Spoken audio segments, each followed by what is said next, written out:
ከ11ኛው ምዕት ዓመት በፊት የከምባታ የመጀመሪያዎቹ ነገዶች ሀምበርቾ ተራራ ላይ መስፈራቸው በትውፊት ይወሳል። የጎሳው መሪ የነበሩት ንጉስ ከምባታ በሀምበርቾ አምባ ምድር ላይ ትልቅ ወፍ በማየታቸው የተራራውን ከፍታ ለመግለጽ ትልቅ ወይም ሀምበርቾ ብለው ስያሜ መስጠታቸው ይነገራል።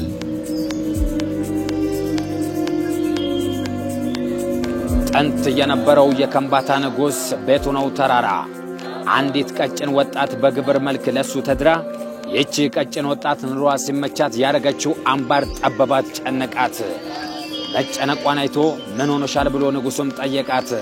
እሷም እጇን እያሳየች አምባር እቾ አለች።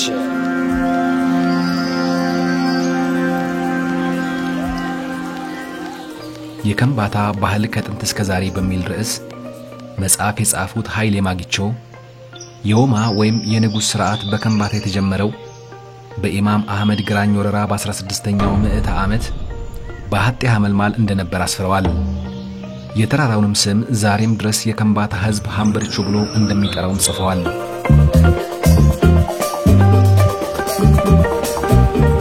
እነዚህ መጀመሪያዎቹ 7 ጎሳዎች ሀምበርቾ ለመጥተው ከሰፈሩ በኋላ በጣም ብዙ ጎሳዎች ኢትዮጵያ ውስጥ ያሉ በጣም ብዙ ሰዎች ሌሎችም እየተጨመሩ እያደገ መጥቶ አሁን ከምባታ በጣም ብዙ ህዝብ ብዙ ጎሳ የሚኖርበት አንድ ማህበረሰብ ሆኖ የተገነባ መሆን ይችላል። ይሄ መነሻው ሀምበርቾ ነው ማለት ነው።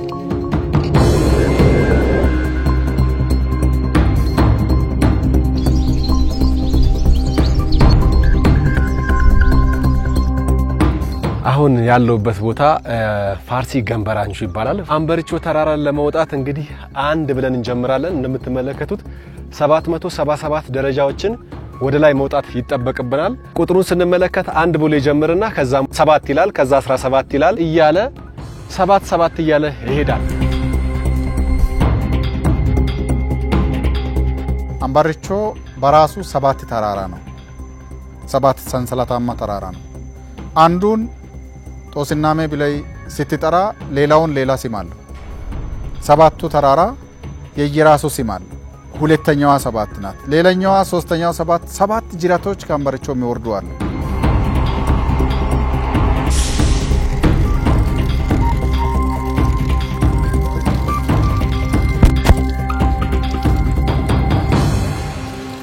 እንግዲህ ከተራራው አምባ ላይ የፈለቀ ወረታች የሚወርድ አነስተኛ ጅራቶች ናቸው። ቀደምት ከምባታን ሲያስተዳድሩና ሲመሩ የነበሩ ጎሳዎች ቁጥራቸው 7 ስለነበረ 7ቱ ምንጮች መገኛ ነው ተብሎ ይታመናል። እነዚህ ምንጮች ደግሞ አንድ ላይ ተሰባስበው በዘና የተባለ ትልቅ ወንዝ ይፈጥሩና ባብሮነት ይሄዳሉ።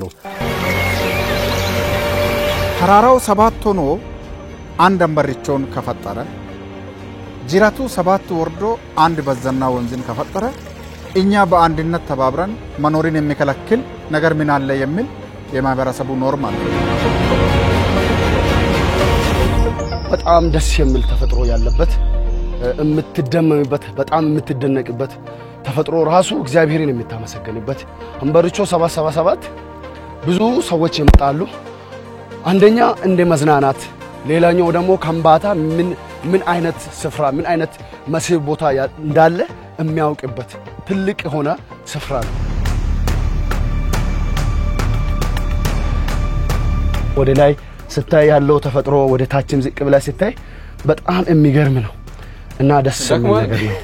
በጣም ነው ደከመኝ። ገና አለ 174 አካባቢ ነው የወጣ ነው። ወገብህን ተበቅ አርገህ ጉዞ ታደርጋለህ። ችግር የለውም ተዘጋጅቼ ነው የመጣሁት። ሰዎች ሲደክማቸው ማረፊያ ቦታዎች አሉ። ይሄ ደግሞ የአካባቢ ጥበቃ ስራንም አንድ ላይ ማዕከል አድርጎ የተሰራ ነው። ደረጃዎቹንም አይታችሁ ከሆነ በተለይ የአፈር መሸርሸር እንዳይከሰት ያለው አበርክቶትና አስተዋጽኦ ከፍተኛ ነው። ስሜ ተረፈች ዮሴፍ ይባላልው በጣም ደርሼ የማያል መሰለኝ ነበር ዛሬ ሲላየሁት በጣም ደስ ብሎኛል አዲስ ነገር አየሽ ምን ለውጥ አይሽበት ለውጥ ያየሁት ይሄ ደረጃ 7 መሰራቱ አንድ ለውጥ ነው ባህላችንን ያሳውቅንበት ነው ደስ ዳላየሩ እቅስቃዘው ና ሁሉ ነገር ደስ ይላል ከዚህ በፊት ወጥቼ መላቅም የመጀመሪያ ጊዜ ነው ግን በጣም ደስ ይላል አሪፍ ነው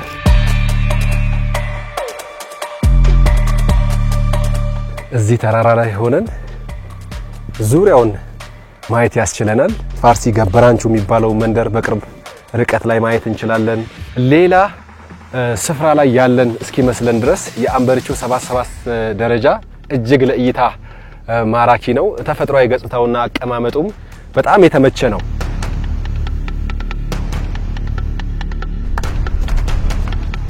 ለመድኃኒትነት የሚውሉ በጣም ብዙ ሀገር በቀል እጽዋቶች መገኛም ስፍራ ነው የአምበሪቾ ተራራ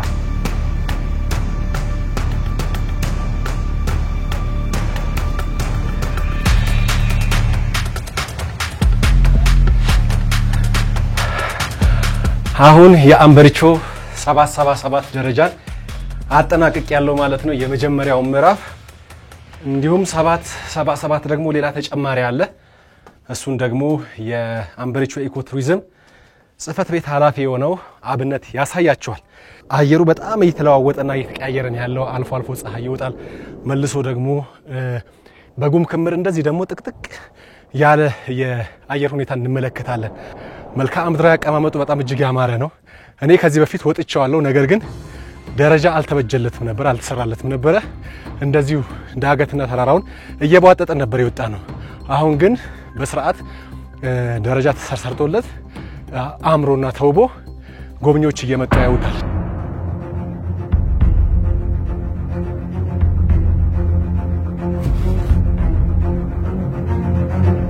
አብነት ታደጋ ባላለው የአምበሪቾ ኢኮ ቱሪዝም ስፍራ ጽፈት ቤት ስራ አስኪያጅ ነኝ አሁን ያለሁበት ቦታ የአምበሪቾ ዳግም 777 ፕሮጀክት መጀመሪያ መሰረት ድንጋይ ጋር ነው ከዚህ ቀጥሎ ያለውን ከጠቅላይ ሚኒስትር ዶክተር አብይ አህመድ አምበሪቾ ተራራ ከጎበኙ በኋላ በ3 ወራት ውስጥ የተሰሩ ስራዎችን አስጎበኛቸዋለሁ ማለት ነው አሁን በዚህ ዳርና ዳር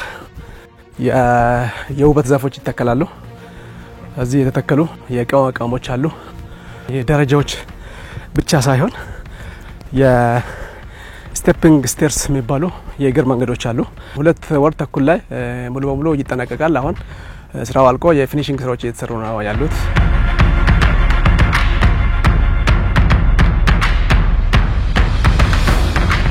አሁን ያለውበት ቦታ የሰጀ ጎቾ የንጉስና የ30 ጎቾ መሪዎች አስተዳዳሪዎች ወንበሮች ናቸው እዚህ ጋር የንጉሱ ወንበር አለ እዚህ ጋር ደግሞ የ30ንም ጎቾዎች የሚያስተዳድሩ በከንባተኛ ዳኛ ይባላሉ የዳናዎች ወንበር ናቸው ማለት ነው እስከ 16ኛ ክፍለ ዘመን ድረስ ከንባታ የራሱ አስተዳደር ነበረው ይሄ አስተዳደር በጣም ዲሞክራሲያዊ አስተዳደር ነው የነበረው ያንን አስተዳደር ታሪኩን የሚያሳይ የአስተዳደር ስርዓቱን የሚገልጽ የሰጀ አስተዳደር መቀመጫ 30ም የአስተዳደሩ ኃላፊዎች የሚቀመጡበት ወንበር ያለው የንጉስ ወንበር ያለው የቱሪስት መስህብም እንደዚሁ ተዘጋጅቷል ማለት ነው ጥንት አባቶች ከ16ኛው መቶ ክፍለ ዘመን ጀምረው በዚህ አንድነት ማህበረሰቡን የቀረጹት የገነቡት ማንነት ዛሬ በ21ኛው ክፍለ ዘመን ደግሞ አዲሱ ትውልድ ያንኑ ማንነት መልሶ እየገነባው ነው ተፈጥሯዊ ታሪካዊ ሰው ሰራሽ ሃይማኖታዊ እሴቶች ያሉት ነው ቱሪስቶች ሲመጡ እዚህ ጋር መጥተው ወንበሮቹ ላይ ቁጭ ይላሉ ያርፋሉ ለምንድን ነው ተሰራው ብሎ ሲጠይቁ የሰጀ ጎቾን ከንባታ ራሱን በራሱ ሲያስተዳድር የነበረው የአስተዳደር ስርዓት እዚሁ ታሪኩን አውቆ ወደ ሌሎች ጉብኝት ሳይቶች ይሄዳሉ ማለት ነው እንደዚህ አይነት ኮንክሪትና ሳር ስቴፒንግ ስቴርስ የሚባሉ መወጣጫዎች አሉ ማለት ነው ከዚህም በተጨማሪ ደግሞ ወክዌይ አለ ለጥ ያለ ኮንክሪት ብቻ የሆነ ፓርት አለ እና እዚህ አካባቢ ቱሪስቶች እና ጎብኚዎች ከታች ወደ ላይ ሲወጡ እዚህ አካባቢ ላንድስኬፑ በጣም ያምራል እዚህ ጋር ለጥ ያሉ ሜዳዎች አሉ የሰባቱ ተራሮች ደግሞ 2 ተራሮች እዚህ ጋር አሉ ፒኮቹ ይታያሉ እና እዚህ ጋር ከታች በኩል ደግሞ የሚታይ የማህበረሰቡ አሰፋፈር የእርሻ የመሬት የአፈርና የውሃ ጥበቃ አሰራሩ እዚህ ከላይ ሆኖ በታች ሲታይ በጣም ያምራል።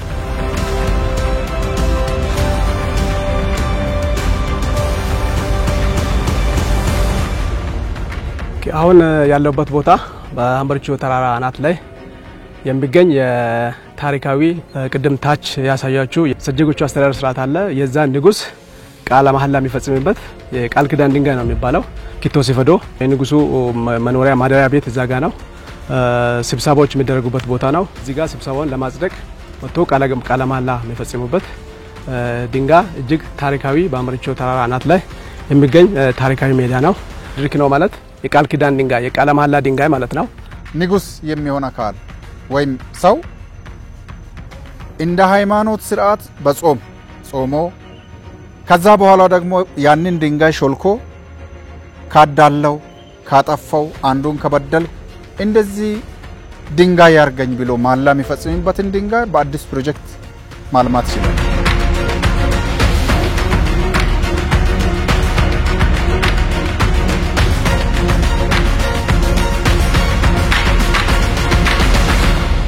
ቀርከሃ ደን አለው። 7 ምንጮች ፈልቀው የሚገናኙበት ቦታ አለው። ክቡር ጠቅላይ ሚኒስትራችን የተመረቁበት በግንቦት 25 መጥተው ሀምበሪቾን የጎበኙ ዕለት በድንገት ከተገናኙ ሽማግሌ ጋር በዛ ሽማግሌ ምርቃት ተመርቀዋል። ያ የተመረቁበት ቦታ የቱሪስት መስህብ ሆኖ ለምቷል፣ ተሰርቷል።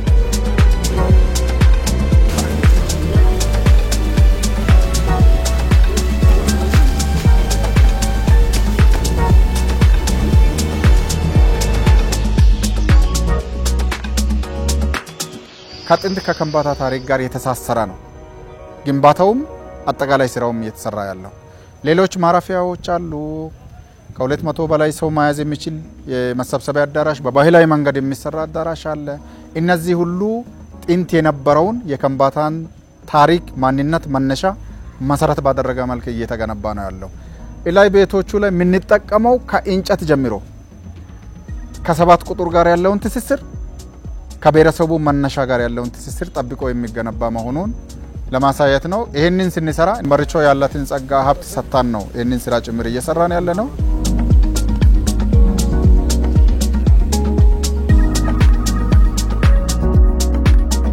ሀምበሪቾን በደንብ የቱሪስት መስህብ ነው። ሀገር ውስጥ ያሉ ቱሪስቶችም ከሀገር ውጭም ያሉ ቱሪስቶች መጥተው እንዲጎበኙ ዓለም አቀፍ ስታንዳርዱን የጠበቀ የቱሪስት መስህብ ለማድረግ ብዙ ስራዎችን ሰርተናል። ጥቂት ስራዎች ናቸው የሚቀሩት። እነዚህን አጠናቀን ለቱሪስት አሁንም ክፍት ነው። የበለጠ ደግሞ አምሮ እንዲጎበኝ እንሰራለን ማለት ነው።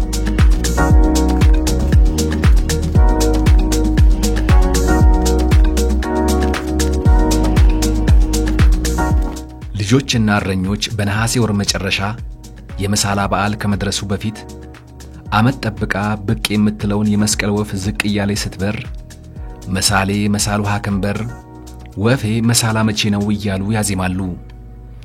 ለልጆች የመስቀል ወፍ መታየቷ ለሚናፍቁት የመሳላ በዓል የመምጫ ምልክት ተደርጋ ትወሰዳለች።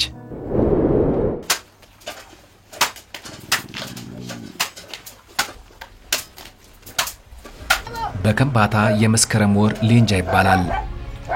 መሳላ ወይም መስቀል ከመድረሱ ቀደም ብሎ ታዳጊዎች ሆሌ የተባለ ጨዋታን ለመጫወት ከየመንደራቸው ተሰባስበው እንግጫ ለመንቀል ወደ ሸለቆ ይወርዳሉ።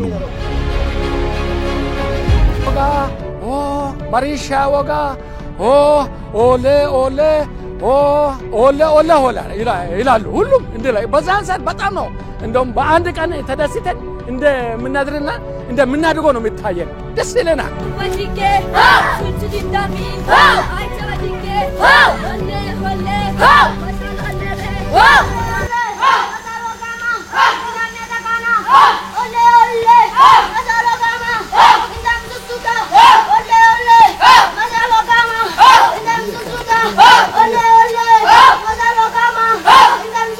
መሳሉ ይሌቤ መሪሾ ይሌቤ መሳላ ደረሰ ደመራ ደረሰ ማላ ኢንታሚ ሱሱ ጋንጋሚ ስጋ እንበላለን ቦርዴን እንጠጣለን አባዮ በጅጊ አይቼ በጅጊ አባቶች ተደሰቱ እናቶችም ተደሰቱ በማለት ቤት ለቤት በመሄድ አዲሱን ዘመን ያበስራሉ።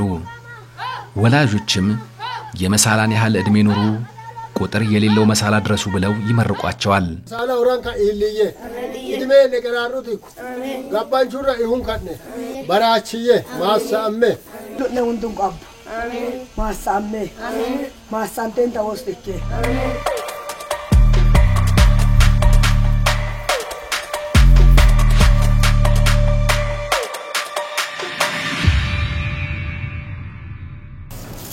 ማሳም መጋኑ ማሳው ባዱ መጋኑ ማሳው ያ እነሱ ለቅሞ ያመጡትን በሶስት ገመድ ሰርተው ምሰሶ ላይ ያስራሉ።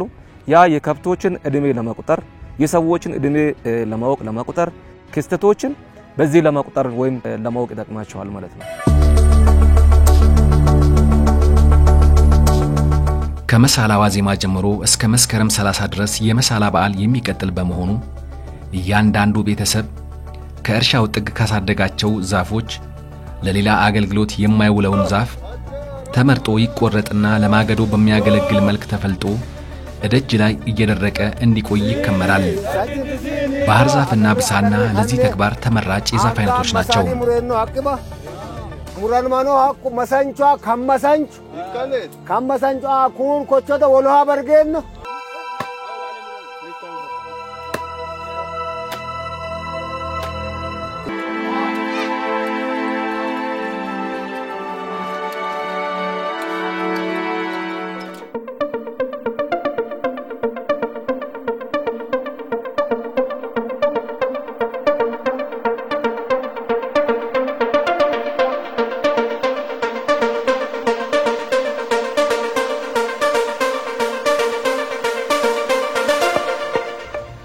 ሌንጃ በሪ ተብሎ በሚጠራው ዕለት ልጃገረዶች በአንደኛው ቤት በመገኘት ገሚሻ ወይም ያላገቡ ወጣት ወንዶች የሚጫወቱት የነጻ ትግል ውድድር ላይ ልዩ ሆነው ለመታየት ራሳቸውን ያቆነጁ ነው።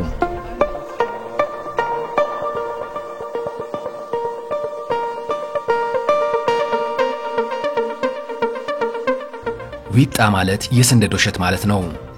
በመሳላ ወቅት መስኩ በስንደዶ ያብባል። ልጃገረዶች ከመሳላ እስከ ዘራሮ ስነ ስርዓት በኋላ እየተሰባሰቡ የወቅቱን ዘፈን እየተጫወቱ ስንደዶ የሚለቅሙበት ወቅት ነው።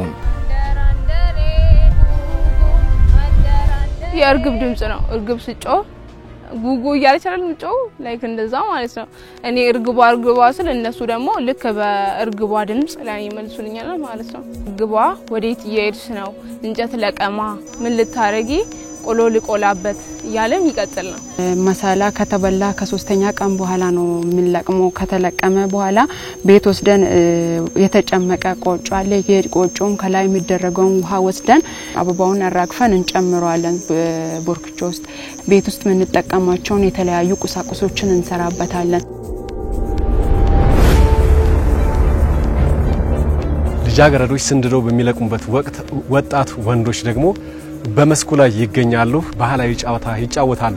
እነዚህ ወጣቶች ያላገቡ ከመሆናቸው ጋር ተያይዞ ልጃገረዶች ስንደዶ በሚለቅሙበት ሰዓትም ለትዳር የሚፈላለጉበትና የሚፈልጋትን ልቡ የከጀላትን የሚያገኝበት ዕለትም ከመሆኑ ጋር ተያይዞ የትግል ጨዋታ ያደርጋሉ። ያ የትግል ጨዋታ ገሚሻ ይባላል።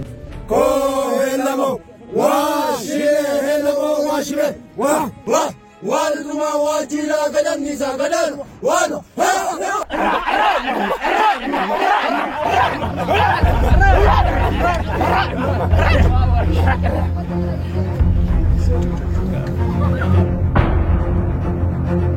ከአባቶች መካከል አንድ ዳኛ ይወከልና በሁለቱ ቡድኖች መካከል መሃል ላይ ያሰምራሉ። ከዛች መስመር ላለማለፍ የሚያደርጉት ግብግብና ጨዋታ በእነሱ ዙሪያ ያሉት እድምተኞች በጨዋታው እንዲዝናኑና እችንም ቀን እንዲናፍቋት ያደርጋቸዋል ማለት ነው።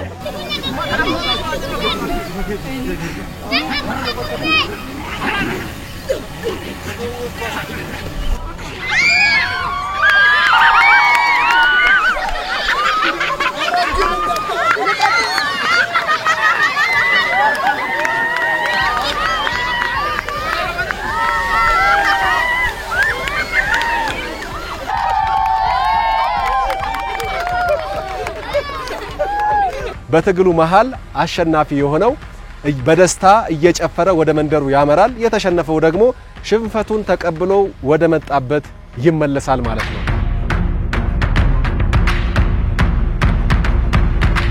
ተገረዙበትን ወቅት የረፍት ጊዜ በጋራ የሚያሳልፉ ወጣቶች አንድ ሀጋ ነው የሚባለው። ስለዚህ ከነዛ ውስጥ ከነሱ እኩያ ከሆኑ ሴቶች እዛ አደባባይ ላይ ከተመለከቷቸው በኋላ ወንዝ ልትቀዳ ልትሄድ ሴቷ ስትሄድ ሊሆን ይችላል፣ ሌላ ስራ ላይም ሆና ሊሆን ይችላል፣ ገበያ ተልካ እየሄደች ሊሆን ይችላል። ከወንዶቹ የወደዷትን ደግሞ እየተከተሉ ዛሬ ጊዜ ለከፋ እንደሚባለው በለሌ ይባላል። ይሄ እሷን ቁልፍ ስጪ እንደማለት ስጦታ አምጪ እንደማለት እሷን ብርጭቆ ይሰጣሃለው እንደዚህ አይነት ባይላይ ቃል ይሰጣሉ ብላ ቃል ትገባለች። ዋል ሰጤም ልትል ይችላልች። እንግዲህ ዓላማው ወደዷን የሚያሳይ ነው ይሄ።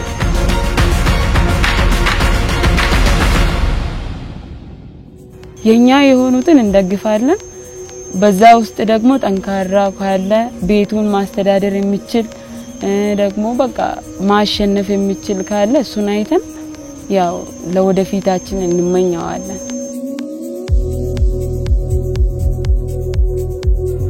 የገምሻ ውድድር በሰፈር በአካባቢ በጎቾና በሰጄ ደረጃ በጥሎ ማለፍ ይቀጥልና አሸናፊዎቹ ሄሌሞ ኦልበሞና ሌላም የክብር ስም ይሰጣቸዋል።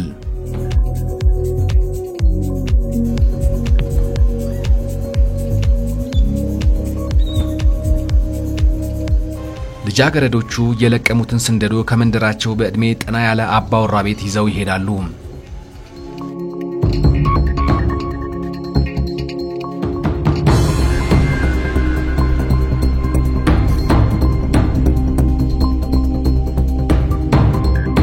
አባወራው ደጃፍ ከደረሱ በኋላም ይዘው የመጡትን ስንደዶ የቤቱ አናት ላይ ይወረውራሉ።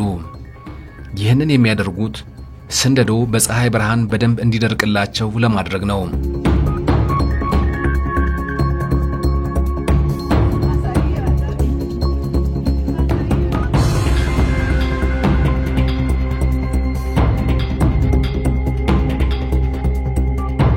ከኒ አንፋንሲ ቀጣ የባንካ ባንካ ዋሽኑ ዘይ ዋለ ነው ገናው ጋሪታ ማጋኒ ገላቲ ይሉስ ኤማኒ መሳላ የህብረት በዓል በመሆኑ ጎረቤታሞች ወይም በጉርብትና የሚኖሩ የቅርብ ቤተሰቦች በ4 በ6 በ8 ወይም እንደ ሁኔታው በ10 መደብ እየተደራጁ ለመሳላ ይዘጋጃሉ።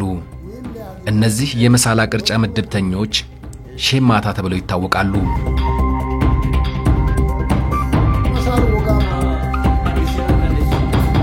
ከመጀመሪያው መሳላ ጀምሮ እስከ ሁለተኛው መሳላ ድረስ ይቆጥባል ማለት ነው።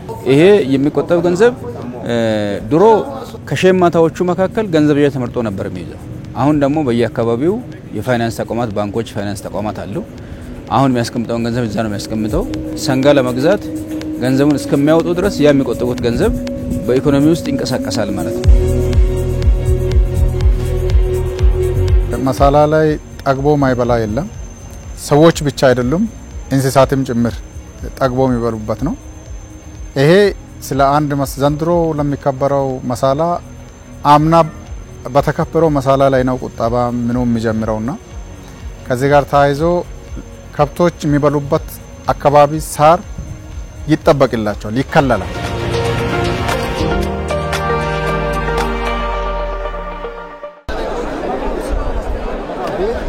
የመሳላ ገበያ በጠዋት የሚከናወን ሲሆን በመሳላ መዳረሻ የሚውሉ ገበያዎች ቦቦድ ድኮ ይባላሉ። በመሳላ ሳምንት የሚውሉ ገበያዎች መቻር ድኮ ወይም የእብደት ገበያ ይባላሉ።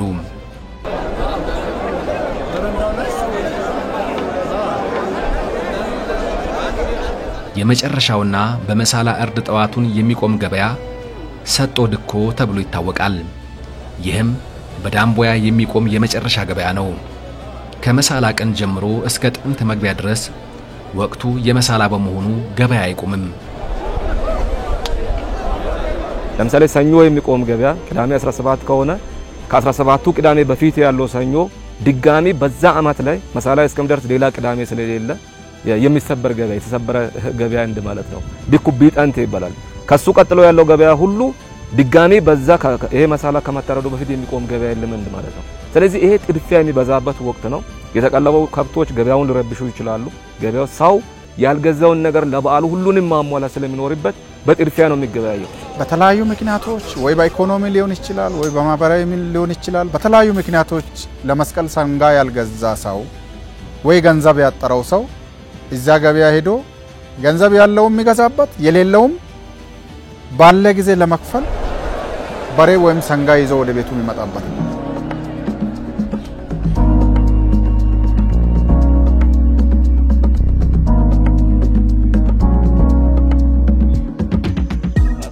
የመሳላ በሬ ለመግዛት በክርክር ላይ ያለ ሌላኛው ግለሰብ በመሃል ገብቶ የኔ ያልኩትን በሬ ገዝቶብኛል በሚል ወደ ጸባ ምርቶ ቅያሜያቸውም አድርጎ በአባቶች ፊት ከሳሽና ተከሳሽን አቁሟቸዋል።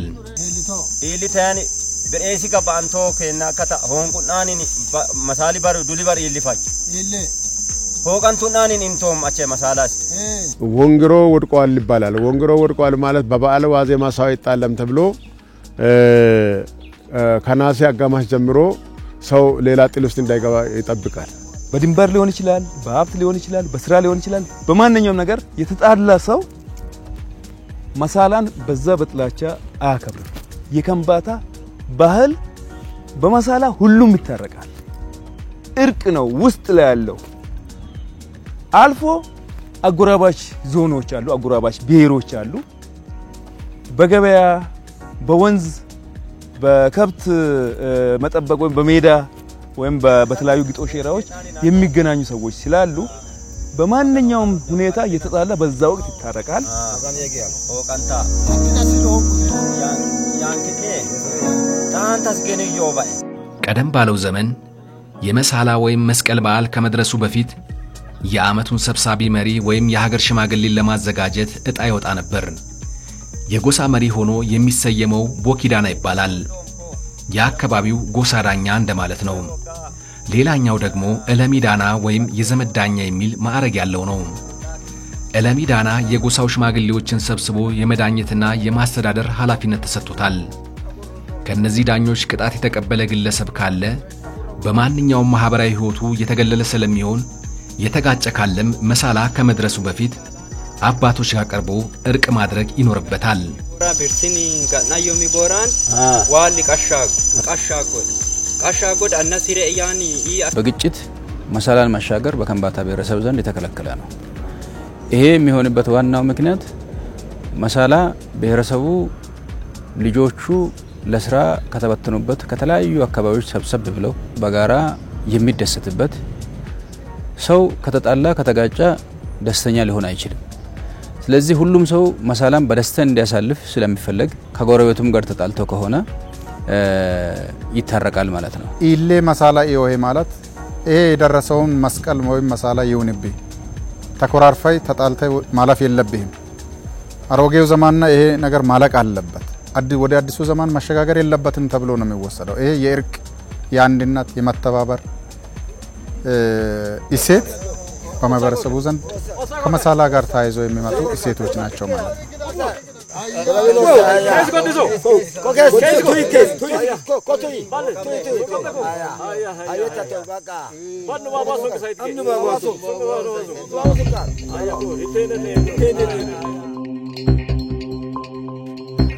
ኩስ መሳል ወጋማ ኩመሳል ማንደራማ ኩመሳል ዮማ ኔቾራችን ቁማይ ተባጅጉት አሰና ከበራሞ ነኦት ታን አማ ታን ይጆ አማ የከምባታ እናቶች የወተትና የቅቤ ቁብን ዊጆ ብለው ይጠሩታል። በአንድ መንደር ውስጥ ያሉ እናቶች ታዲያ 3ም 4ም እየሆኑ የመሳላ በዓል ከመድረሱ ቀደም ብለው የቅቤና የወተት ቁብ ይገባሉ። መሳላ እስኪደርስም በየተራ በዕጣ እየተከፋፈሉ ወተትና ቅቤውን ያጠራቅማሉ። የሹ ዞግሲሳና ለቁማሲሳ አያካታል ኡማታለም ኤማን መሳሌ አያና ኤማን ይልሾን ኤማን ተኒን ዋለ ሰባ ኡማጋልቴን ኡማን ኤማን ከመሳላ ይልሾን መሳል ሂንጬ ተሪ ማቱላም አጋን ፋነን አዞ ዊጁት አንጋም ቡሪ ዊጁት አንቂ ከሽ ቡሩ አሞንጪሲ የወተትና የቅቤ ቁብ የቆየ ባህላችን ነው። መሳላ አመት ጠብቀን የምናከብረው በዓል ስለሆነ ወተት የምናጠራቅምበት ባህላዊ ስርዓት ነው። ያጠራቀምነውንም ወተትና ቅቤ ለሌላቸው እናከፋፍላለን። ለመሳላ ምግብ የምናዘጋጀውም በዚሁ ነው። መሳላ ኢትሼይን ከኤስ አናካታ ሐሳቡን ሳሚ ኦቢሳም ማጋኖ ማሳይ ማጋኖ ላሉ ማሳይ መሳላ አሻም መሳላ አሻም መሳላ መሳላ ወጋሞ masala hoqancho masala ba'amonni hoqancho masala wogamo wogini yo ihu masala wogamo Kuna peten ro piye tambare bosut na piten tabale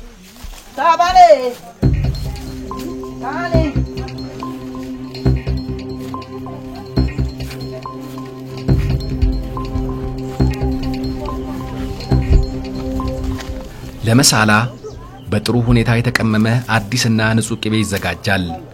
በተለይ ለናቀሮ፣ ለሱልሶ፣ ለሙቹጎና ለጎመን ክትፎ በምርጥ ሁኔታ የተዘጋጀ ቅቤ ያስፈልጋል።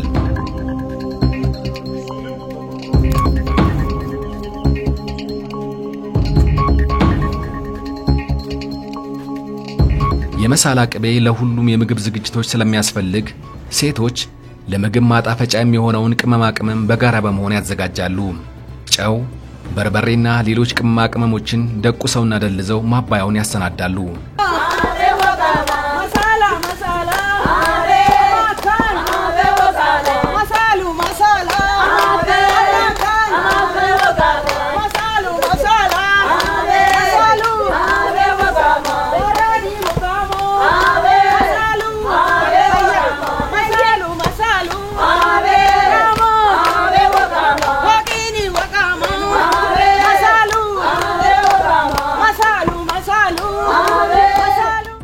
ከነሐሴ ወር መግቢያ ጀምሮ እናቶች አተካኖ ተብሎ የሚጠራውን የምግብ አይነት ለማሰናዳት ይሰባሰባሉ። የእንሰት ግንድ የሚፍቁበትን ሜታና ስሳ የተባለ ቁጭሌ ወይም ሰፊ ቢላዋ የተከታተፈውን ከቃጫው በመለየት እየፋቀ የሚያወርድላቸውን ዕቃ ይይዛሉ።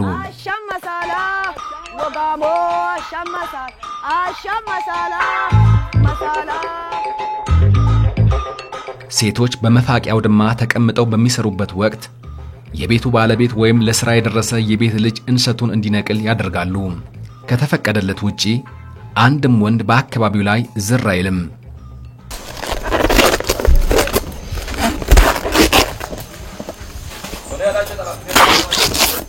ለምግብነት የሚሆነው የኮባው ከላይ የሚወጣው ጥቁሩ ፓርት አለ። እሱን ሲጨምቁት የሚወጣው ውሃ ከቀረረ በኋላ ከስር የሚቀረው ቡላ ነው። ስለዚህ ጭማቂውን እሱን አንስተው እሱ ላይ ለጥፉታል፣ ወርውሮ ይመቱታል ማለት ነው። ቆሻሻው ተረፈ ምርቱ ከነካው ከመታው ይቀጣል ማለት ነው። ይቀጣል። ከሳቶት ግን አይቀጣም፣ ሊያመልጥ ይችላል። የሚቀጣው ምንድነው? ኮርማ አምጥቶ ሊያርድ ይችላል፣ በግ ሙኩት አምጥቶ ሊያርድ ይችላል። ሴቶቹ ቅቤ፣ ቅመማ ቅመም፣ ቆጮ የማዘጋጀት ኃላፊነት የሚኖራቸዋል ማለት ነው። መጨረሻው ጥሩ ነው። አብሮነትን፣ አንድነትን በጋራ አብሮ መመገብን ይፈጥራል ማለት ነው።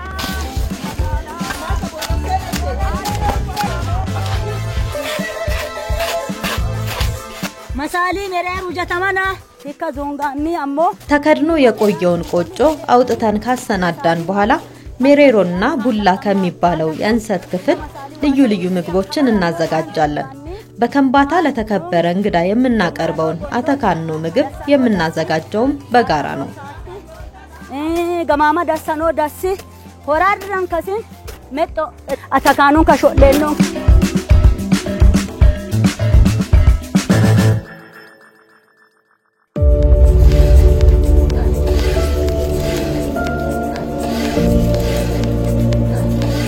ከመስከረም 12 እስከ 16 የሚበሉ ምግቦች ተለይተው እራት ላይ ይቀርባሉ።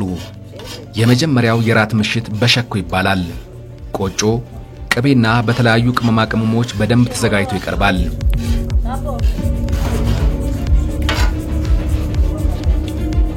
አስራ 13 ጮባሮ ይባላል። ጎመን በደንብ በቅቤና በኮረሪማ ቅመማ ቅመም ተዘጋጅቶ የሚበላበት ቀን ነው። 14 ደግሞ ቦድሮ ተብሎ አይብና ጎመን በቅቤና ቅመማ ቅመም ጣፍጦ የሚበላበት ምሽት ነው። በ15 ከቡላ የተዘጋጀ ፍርፍር ወይም ሙቾ ይበላል።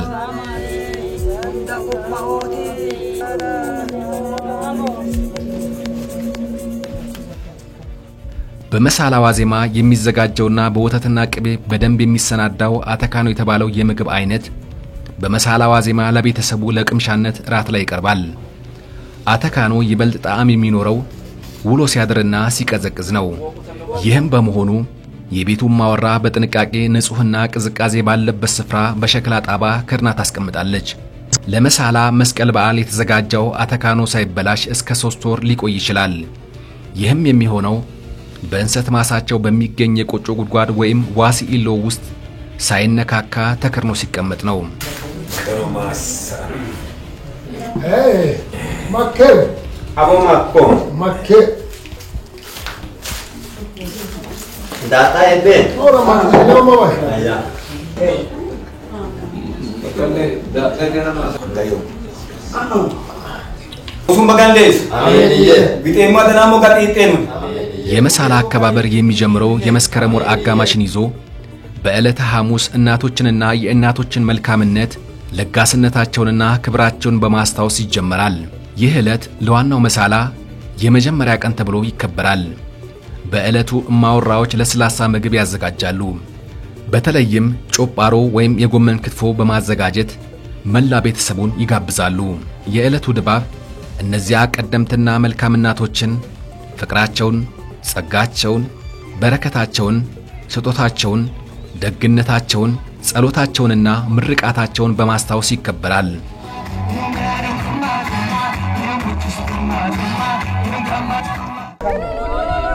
የመሳላ ወይም መስቀል በዓል ምሽት ጊር ቀሳንቾ ይባላል። በየአካባቢው ደመራው ይዘጋጃል። በአንድ ላይ በመሆን ከከሴ ጭራሮ የተዘጋጀውን ደመራ በመለኮስ የአሮጌው ዓመት ክፉ ነገር ወደ አዲሱ ዓመት አያሻገር በማለት ችቦን ይለኩሳሉ። ደመራውን በመክበብ ጊፋታ የተባለ ዘፈን እየተቀባበሉ በማዜም ይጫወታሉ።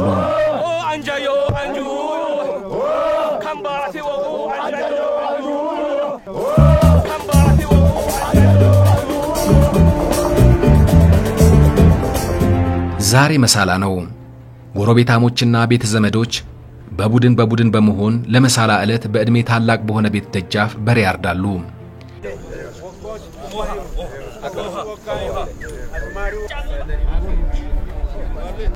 ሁሉም መሳላን በየቤቱ ካከበረ በኋላ የዞኑ መቀመጫ በሆነችው ዱራሜ ከተማ ላይ በአብሮነት ለማሳለፍ ይሰባሰባሉ።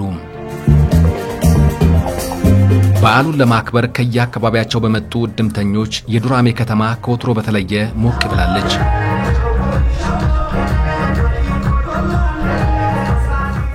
የተለያዩ ብሔሮችን አጎራባች ብሔሮችን እንደ አላባ፣ ሀዲያ፣ ወላይታ፣ ጠምባሮ፣ ጉራጌ፣ የም፣ ቀቤናን፣ ጎፋን፣ ጋሞን በአጎራባች ያሉትን ጠርቶ በጋራ ለማክበር ዱራሜ ላይ ዝግጅት እየተደረገ ነው። የከምባታ ብሔር ወደ ሀዲያ እንሄዳለን፣ ወደ ወላይታ እንሄዳለን፣ ወደ አላባ፣ ወደ ስልጤ፣ ወደ ጉራጌ እየሄድን ሰላማዊ ዞን እንደሆነ ህዝብ ለህዝብ ትስስር ለመፍጠር መሳላ የሚከበረው አዳራሽ ውስጥ ነበር። በሂደት ደግሞ መሳላ ወደ አደባባይ መውጣት ጀምሯል ማለት ነው። ወደ አደባባይ ሲወጣ ብዙ ኩነቶችን በውስጡ ይዞ ነው መሳላ እየተከበረ ያለው። አንድም ከምባታ ያለውን ቅርስ ምን አይነት ብሔረሰብ እንደነበር፣ ምን አይነት ስራዎችን ከዚህ በፊት ይሰራ እንደነበር፣ ራሱን በራሱ ለማስተዳደር ኢኮኖሚውን ለማሳደግ ምን ይጠቀም እንደነበር የሚታይበትን እድል እየፈጠርን ያለ ነው። ሁለተኛ በከምባታ ዞን ውስጥ በግብርናው ዘርፍ ተሰርተው እየተመረተው ያሉ ምርቶችን እንዲታዩ እድል እየፈጠርን ያለ ነው።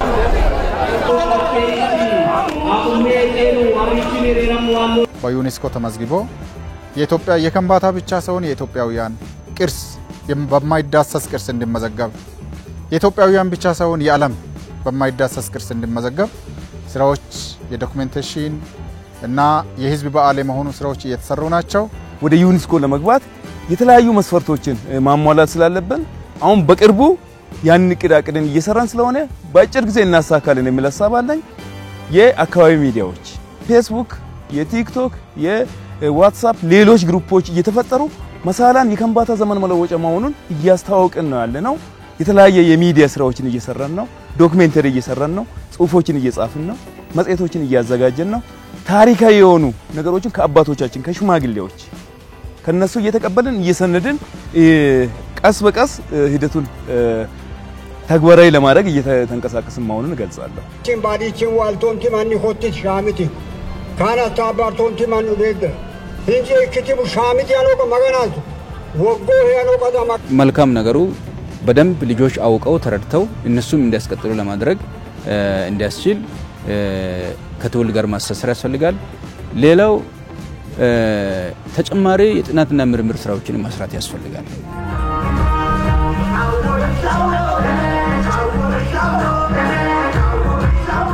በእድምተኛው ፊት በእድሜ አንጋፋ የሆነ ሽማግሌ ለምለም ሳር ይዞ ይመርቃል።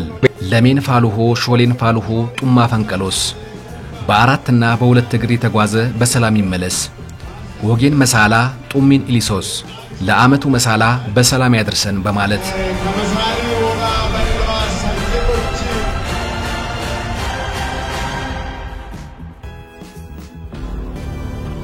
የመሳላ ማግስት የመካፈል ቀን ወይም ቤቄንቺ በሪ ተብሎ ይታወቃል። ዘመኑን በጥጋብና ተድላ ለማሳለፍ ካረዱት በሪ ይከፋፈላሉ።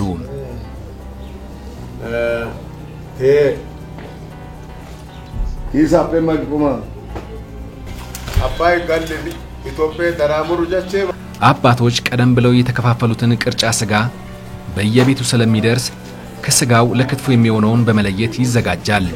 በዚህ ዕለት በሁሉም ቤት ክትፎ የሚበላበት በመሆኑ ቀኑ ሱልሶ በሪ ተብሎ ይጠራል።